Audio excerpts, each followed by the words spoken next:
This is Jarl, and he is hiding something. Jarl has now for several chapters been acting very suspicious, but what he did in the latest One Piece chapter has to take the cake, where when Elbaf comes under attack, he tells the Straw Hats not to help them and to hide. Keeping an Emperor-level crew like the Straw Hats out of the fight just doesn't make any sense, when you're being attacked by literal nightmares and your country's children are being literally kidnapped. Unless of course, Jarl is actually not on the Straw Hats' side. I think I might have figured out who Jarl is really working for, but before I reveal who this is, I need to establish just how sneaky of a character he has been in the short time we've known him. Years ago, when King Harald tried opening Elbaf to the outside world, he apparently met resistance from the country's elders. You'd expect this to mean Jarl, who is Elbaf's oldest and most respected giant, and someone who's very proud of the country's traditions, and was even a pirate captain in his youth. Yet, despite all of this, back in Big Mom's flashback, it was revealed that Jarl was actually in favor of Harald's reforms, and wanted Elbaf to end their pirate ways and to start trading with the outside world. To me, he's really the last giant I'd expect to say something like this, but this is only the start to his suspicious behavior in the story. Where things get really weird with Jarl is when we find out his role in the events surrounding King Harald's death. 14 years before the current story, there was a massive battle in Elbaf's royal castle, where Loki faced off against over 100 giants and ended up killing Harald. Yet, who were the only survivors of this battle? It was Loki and Jarl, but this makes no sense. Harald was said to be Elbaf's strongest king in history, and he was protected by 100 warriors with literal ancient giant blood. Yet, among all these warriors, the sole survivor of Loki's bloodbath was Jarl, the old man who'd retired from fighting before Loki was even born. But where things get really rich is in Jarl's explanation of how he survived. Apparently, his helmet saved him from a sword strike that would have otherwise killed him, but as the Straw Hats point out, even this isn't really true. Even more importantly, Loki doesn't even fight with swords, but with a massive warhammer that is literally able to emit lightning. With a weapon like this at his disposal, it's very odd that Loki would suddenly switch to using a basic sword against a weak old man like Jarl. And more importantly, how could Jarl, decades past his prime, survive an attack from someone as strong as Loki? We've already seen that a 5-year-old Big Mom was able to kill his co-captain Jarl with a single hit, and Jarl at this point was decades younger than Jarl when he supposedly fought Loki. Even more strangely, Jarl actually holds no grudge against Loki despite being almost killed by him. He's actually completely relaxed about the whole affair and doesn't have any ill will towards Loki. But this is seemingly yet another contradiction in his character, where the Jarl we know from Big Mom's flashback was not exactly a forgiving person. When Linlin killed Jarl, Jarl immediately tried avenging him even though Linlin was just a kid, and he had to be talked down by Mother Caramel. To me, Jarl should be equally pissed at Loki, and this simply doesn't add up. But really, neither does the rest of Jarl's story. With all these contradictions and leaps in logic, I think Jarl has to be lying about what happened with Harald and Loki. However, there's even more to this story. After Harald's death, Loki actually left Elbaf and went out to sea, where he was years later defeated by Shanks. This begs the question, why did Loki leave? Loki at this point had both the throne and his family's legendary devil fruit, and no one on Elbaf could also apparently challenge him, where Gaban says that Shanks was the first to be able to stand up against Loki. Yet, instead of becoming the king of Elbaf, Loki just left. And who was the man left in charge of the country?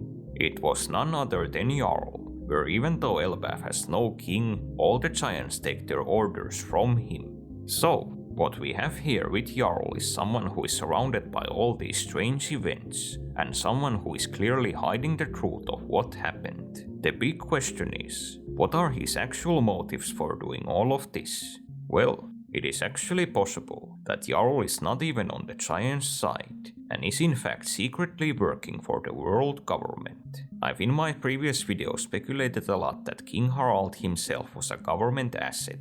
He was essentially the perfect king of Elbaf for them, where Harald's decisions in many ways weakened Elbaf, making the country vulnerable to an invasion, just like we've seen in the present story.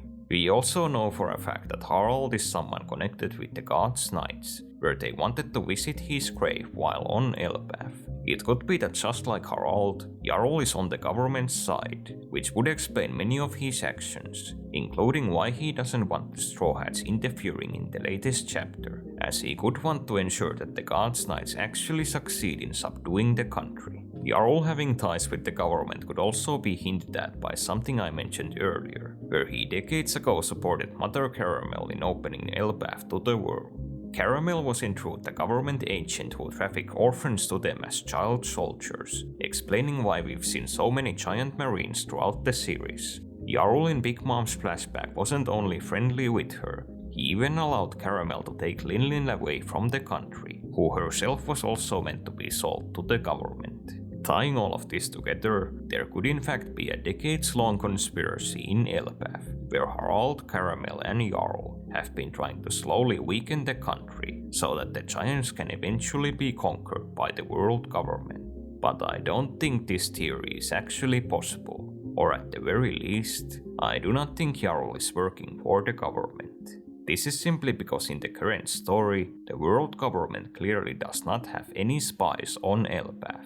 When the God's Knights come to the island, they know absolutely nothing about what is currently going on Elbaf, and have to figure out everything by themselves. They didn't even have basic information, like knowing where Loki was being kept, or that Elbaf had its own schools. This to me really makes it impossible for Jarl to be on the government's side, where this is all information he should have 100% given to the God's Knights before they started their mission. However, even if Jarl is not working for the government, this does not change the fact that he is still extremely suspicious, and I think he is still working for someone, and I actually think it's someone we know very well. I think for a long time, long before the current arc even started, the character Jarl has been working for is Loki himself. A few chapters ago, Loki had a Denden Mushi call with a mysterious figure named Mosa, and I think I can pretty confidently say that Mosa is in fact Jarl using an alias. Mosa's name likely derives from the Japanese onomatopoeia Mosa Mosa, meaning beardy, and this very much matches Jarl. Jarl isn't just a character with a huge beard, which is a beard just like the one seen on the Denden Mushi, but this beard is clearly a core part of his identity, where Jarl's nickname is literally Mountain Beard. It would therefore make perfect sense for him to choose an alias like Mosa. One Piece has a long tradition of using these types of hints to reveal that a mysterious character is actually someone we already know, and we for example saw this very thing happen at the beginning of Elbaf with Rodo. Now, the interesting part here is that there is also another character on Elbaf who ticks a lot of these boxes for Mosa's true identity, and that character is Gaban. Just like this Mosa figure, Gaban is someone whose most striking feature is his huge white beard, and we know Gaban has lived on Elbaf for decades, which would mean that he would have also been able to be secret friends with Loki for a long time. However, I do not think Mosa is Gaban, and this is because of one big clue I haven't yet revealed, which is the way Mosa speaks. In the original Japanese, Mosa actually talks to Loki in an extremely respectful and polite manner, where he uses nothing but formal Japanese during their conversation. This would be extremely out of character for someone like Gaban, who even talked to Roger in a rough way, like most outlaws in the story do. However, for Jarl, it would make perfect sense to talk to Loki like this, where Loki isn't just anybody, but he's Jarl's prince. Since Jarl has deep respect for Elbaf's traditions, it is very believable that he would talk very formally to the country's royalty. If this all connects, and Jarl is Mosa, then it would make Jarl even more mysterious, where he's trying to befriend someone who supposedly tried to kill him. But at this point, I think it's pretty clear that Jarl's entire story is a lie, and I'll next try to piece together what actually happened in the past between Loki, Harald, and Jarl. I think Jarl once genuinely supported Harald's reforms, but that he ended up discovering that Harald's true goal wasn't to help Elbaf, but to weaken it for a world government invasion. I think Harald's apparent connections to the government clearly imply that he was genuinely their ally, and that he, for whatever reason, wanted the giants to become their subjects. While Jarl may have wanted Elbaf to start trading with the rest of the world, he clearly did not want this. This then could have eventually led to the battle that took place in Elbaf's royal castle. During Loki and Mossa's conversation, Mossa, or I guess Jarl, talks about a traumatic event that happened in his past that still makes him shiver. Loki responds that if he were in Mossa's place, he would have killed everyone involved. Funnily enough, it could be that Loki was in fact involved, and that the event Jarl is remembering is the very same battle where Loki killed Harald. I think this incident is likely where Harald finally showed his true colors, and Loki decided to stand against him. There's also a strong hint that the world government was personally involved in this battle, where there was already a celestial dragon magic circle in the castle before Shamrock and Gungor arrived to Elbaf in this arc. I think that during this battle, not only Loki, but Jarl also turned on Harald, and this is why he was the only survivor other than Loki, and that the story about Loki almost killing him was just a lie. The reason why Jarl chose to lie could be because he was likely put in an impossible situation. He could have discovered that Harald was working for the government, but had no way to prove this, and the whole country already loved Harald and hated Loki at this point. So, Jarl had to pretend like Loki was the villain. In the years after Harald's death, Jarl may have simply been playing both sides. He clearly still wants to reform Elbaf, where the giants are still trying to teach their kids not to be barbaric like the giants of the past. However, Jarl could at the same time be trying to keep the country safe from invaders, and he could be secretly doing this through Loki. There's actually a lot of things about Loki's imprisonment that don't make sense on closer inspection. Loki was originally sentenced to a crucifixion, yet for unknown reasons, this never happened and he was kept alive. While imprisoned, Loki also for whatever reason has been allowed to keep his hammer. What is also interesting is that according to Rodo, the only giant who knew where the key to Loki's chains was located was Jarl. Essentially, Jarl for years now could have been keeping Loki as his ace in the hole, where he's befriended him through the Mosa persona, and is ready to free him in case someone strong ever attacked Elbaf. Some might argue Loki should be able to recognize Jarl's voice over the Denden Mushi, but this is an old trick One Piece has used since the pre-time skip, where characters disguise themselves by changing the way they speak.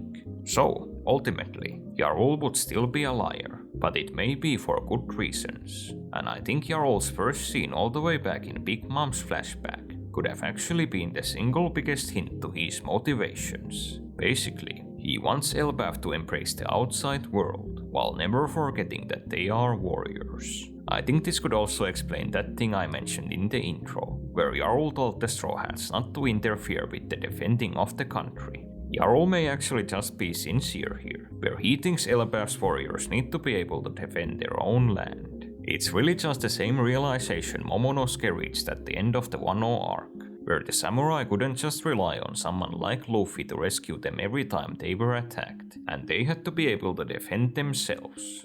This chapter actually also does show that Elbaf can in fact still defend itself pretty well even without the Straw Hats' help, where the giant warrior pirates are able to easily deal with some of the God's Knight's monsters. What we also see in this scene is that even without Loki, Elbaf has another extremely strong warrior in their ranks, where Elbaf is also the home of the Pirate King's left-hand man. I think this is also the reason why I remain so unconvinced that these God's Knights are the ultimate villains of this arc, where they just seem so outmatched by what they're up against on this island. For a quick headcount, they're going to have to fight against a full-power Yonko crew in the Straw Hats, all of Elbaf's own warriors, as well as a man who was said to be comparable to legends like Roger and Rayleigh. If it comes to a fight, there's just no way I can see this being anything other than the Knights getting completely dominated. If I am completely honest, even if it was just something like the Monster Trio facing off against Kunko Sommers and Gillingham, my money would 100% be on the Monster Trio. I suppose one way this could be turned around is if the God's Knights with the kids manage to blackmail the giants to fight the Straw Hats for them, but even if that happened, I still don't see them being the main villains of this arc.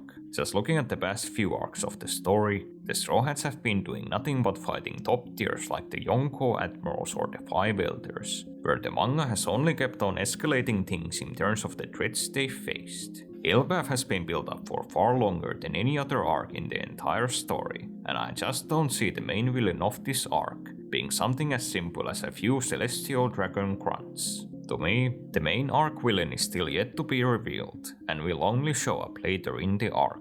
Still, while I'm still talking about the Gods Knights, Kunko listening to Brook's music is extremely unexpected. Kunko earlier in the arc showed that she's a firm believer that pretty much everyone who isn't a celestial dragon is scum, so her enjoying music made by a pirate is among the last things I thought she'd do. While I don't think she's necessarily the main villain of Elbaf, it's also very interesting that the manga keeps giving her character so much focus and mystery. We for example saw this earlier, where we actually ended a chapter on her saying that the thing she fears the most in the world is Nika. Clearly, there's more to Kunko than meets the eye, and she's likely being set up to be more than just a random opponent for the Straw Hats. She's actually reminding me a lot of Katakuri, where I think that was the last time the story introduced a completely new character who at first appeared to be just a henchman, but they then ended up getting more and more focus as the arc went on, becoming far more important than most readers expected.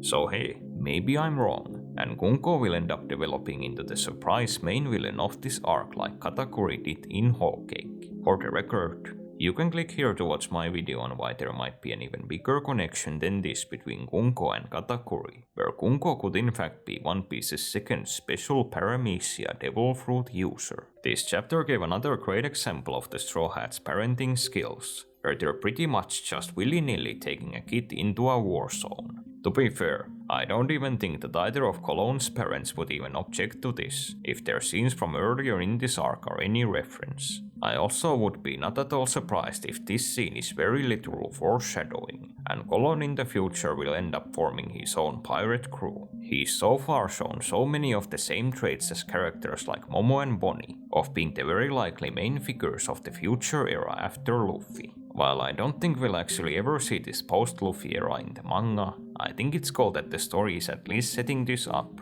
where even though One Piece is Luffy's story, the world will still go on after his adventure is done. By the way, if you're wondering why I haven't yet mentioned anything about the most interesting thing about this chapter, which was the 3,000-year-old laboratory Frankie discovered on the island, that was actually my original plan, but I just had way too much to say about that scene, and I'll really just have to make a separate video on it. If you want a teaser, I think this building finally made me figure out what the name and identity of the ancient kingdom that has been teased since Robin's flashback could actually be, and I actually have a lot of confidence that I'm right on the money here.